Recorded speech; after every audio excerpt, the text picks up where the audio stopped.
Hello, what is up guys? Evildoers here today. I'm back with another Blade and Soul video. In today's video, we are going to be covering the events in the Blade and Soul Forgotten Souls patch that is coming out on Wednesday of this week. We'll be taking a look at all the different things that you can get from the events in this one. Real quick though, before we get into the video, if you are new to the channel, new to Blade and Soul, or enjoy the content on the channel, please consider subscribing. There's a ton of guides on the channel about Blade and Soul. Also, if you're not already following me on Twitch, twitch.tv/evildoersharm, please make sure to follow me over on Twitch because all of my live streaming has been moved from YouTube to Twitch. Anyway, without further ado, let's get into it and let's start taking a look at the events. So the very first event that is coming out with this is the Ebon Hunting Grounds.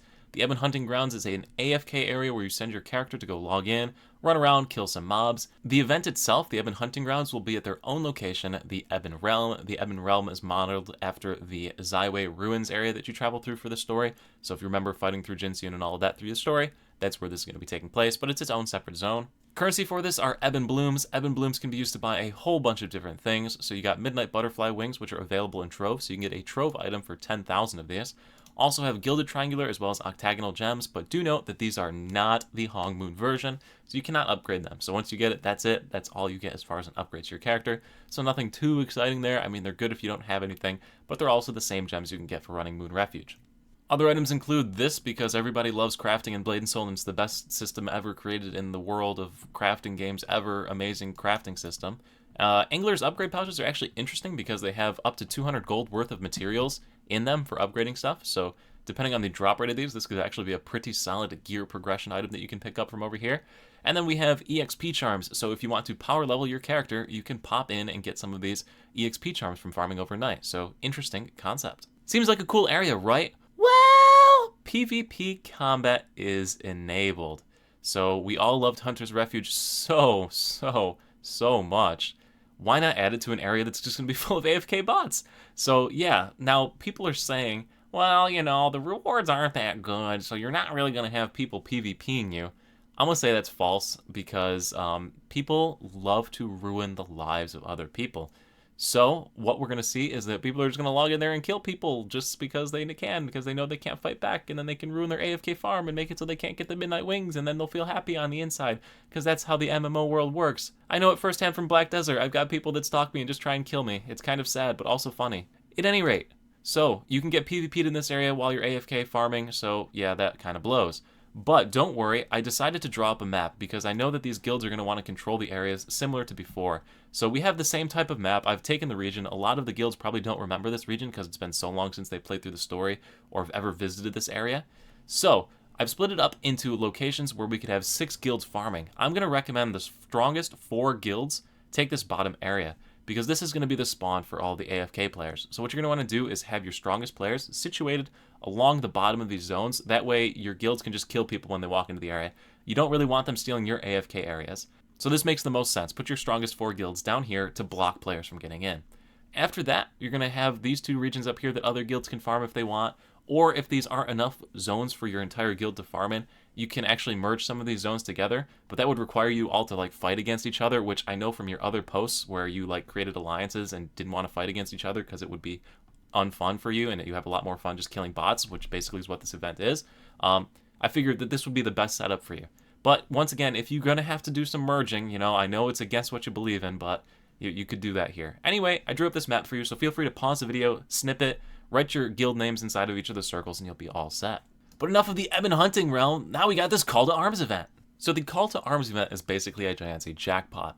If you were around in Blade and Soul all the way back to 2017, you will remember the first Giantsy jackpot. You will also remember Levi with short hair, long ago. At any rate, the Giantsy jackpot, how it works basically is you log into the game, click the box, open it, and you get free items. This one has a few more caveats to it, where it gives you a lot better items than any Giantsy jackpot ever has.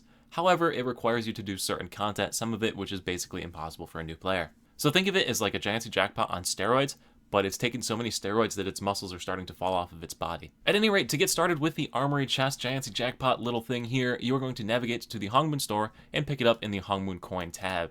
It's going to give you the first box, which gives you some accessories, as well as a heart, soul, aura, and talisman, all stage 1 for a character. So make sure to pick this up on a new character or a character that is your main that you want to progress further. If you have a main already that's like Grand Celestial 6 with a whole bunch of different items on it, not worth it to pick it up on that because all of the items that you're going to get from this box are bound to that character. Whereas if you're a new player, pick it up on your main. So experienced player, pick it up on an alt. New player, pick it up on your main. Anyway, after you open this box, it's going to give you a token that's going to allow you to open the second stage of the box, which gives you a Grand Celestial weapon, which is why I'm saying if you already have a main that's already a Grand Celestial tier, do not open it on it because it's a waste. It's going to give you Skybreak Spire accessories, an Imperial necklace, and some other upgraded materials. So make sure to open it on an alt that needs to progress further, or your main if your main isn't already at the Grand Celestial tier. But basically, you continue to open up this box all the way up through stage 12 through different items that we're going to farm that we'll take a look at in a second. But there's a whole bunch of awesome items that you can get from this. Celestial Emperor rings and earrings. You get the Grand Celestial weapon, which we already saw. You have a bunch of upgrade materials like 2600 Soulstone crystals, Sacred crystals, Elysians, Moonstone crystals, Tranquility emblems to upgrade the bracelet that it gives you. It gives you a whole bunch of gear, puts you up to that mid-high tier level of gear in Blade and Soul. So awesome, right? Fantastic. Well, not quite, because to open the box every time, you need to get these remnants. These remnants are gotten from different levels of dungeons, some dungeons that you're probably not going to be able to do as a new player. You also need to be able to do Skybreak Spire, Temple of Illuvium, Throne of Oblivion, Nightfall Sanctuary, and the Scarlet Conservatory raids. And on top of that, you're going to have to do some PvP, so either 1v1 or the 6v6 Whale Fest that everybody loves so much. But hey, those PvP guilds were complaining that they didn't have any good matches in 6v6 and could never find a game, so now they're going to be able to find a game against PvE players. That's pretty exciting, isn't it? Anyway, clearing these content from up above, different dungeons, raids, PvP, whatever, are going to give you remnants. Remnants are used to open each stage of the box. The big bottlenecks for remnants are going to be the ×2 Den of the Ancients. You'll need to clear Den of the Ancients, the little solo dungeon area, twice, which is going to be a huge bottleneck for new players. But don't worry, exciting news coming in the end of the patch notes, so don't worry about that. Another bottleneck is going to be 10,000 Angler's Pearls for 5 of these boxes for a 50,000 total Angler Pearl investment. Based on my sheet here, that is 24 hours of auto fishing in order to get the total number of Angler Pearls that you need.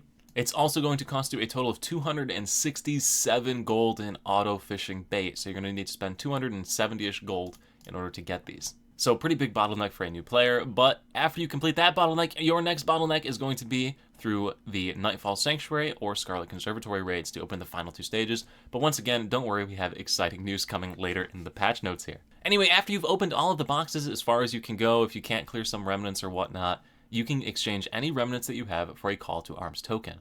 Call to Arms tokens can be used to redeem all of the items that you see here. Your big ticket items on this one are going to be the Ascension Stones as well as your Sacred Vials and Pet Packs. In all honesty, as a new player, I would 100% recommend going for the Sparkling, Ascension, and Radiant Stone chests.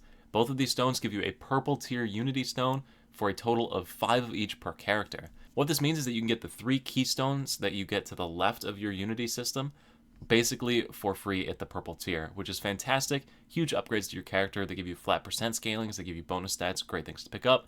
You can also pick up 5 of the regular Radiant Stones throughout the rest of your Unity Stone system at the purple tier, which is fantastic. Also, small chance to get a gold tier stone as well, which would be great. After that, take a look at your Sacred Vials and Pet Packs. Obviously, if you're a geared character, whale character, flip-flop that, go for your Sacred Vials and your Pet Packs before you would go for these Unity Stones. Beyond that, though, just your typical items that you're used to seeing, aside from these Armory Evolution Stones and Superior Armory Evolution Stones. These can be swapped for Transformation Stones and Premium Transformation Stones in your upgrading as you progress. Do note that if you cannot clear Nightfall Sanctuary or Scarlet Conservatory, you can pick up their keys, their remnants that you need, for excess remnants. So for 180 extra remnants, you can get these last 2 keys that you need to open up the boxes. That still doesn't solve the Den of the Ancients problem, Levi, though. How am I going to clear that solo content? I suck at Blade and Soul just like you, Levi. Don't worry. Lastly, since it takes time to complete the event, for players who will be joining late, there will be offering bundles of armory keys in the store toward the end of the event. You will be able to pay to play the event at the end of the event if you can't clear things. And yeah, guys, that is basically it for the event. So to TLDR it up for you, AFK PvP zone, so you can get killed by whales if you want to get some okay items. Call to Arms event, Giantsy Jackpot, great for a completely new player, gives you a Grand Celestial weapon just for logging in. Beyond that, to get the further items as a more advanced player or that same new player, gonna be a bit of a challenge. You can pay to play your way through it at the end of the event if you just want to buy the keys, so we'll see how much they cost, no news on it yet. Also, reduced cost upgrades for the event if you want to get these Armor Evolution Stones and Superior Evolution Stones. And there are purple tier Unity Stones available, 10 per character for your account. Anyway, guys, if you found this video useful, if it's going to help you understand the event, make sure to leave a like. Also, once again, if you're new to the channel, make sure you subscribe so you stay updated when new content comes out. Put that bell notification on, and make sure to follow me over on Twitch. Anyway, thank you so much for watching. I'll see you at the next stream, video, or wherever I happen to see you.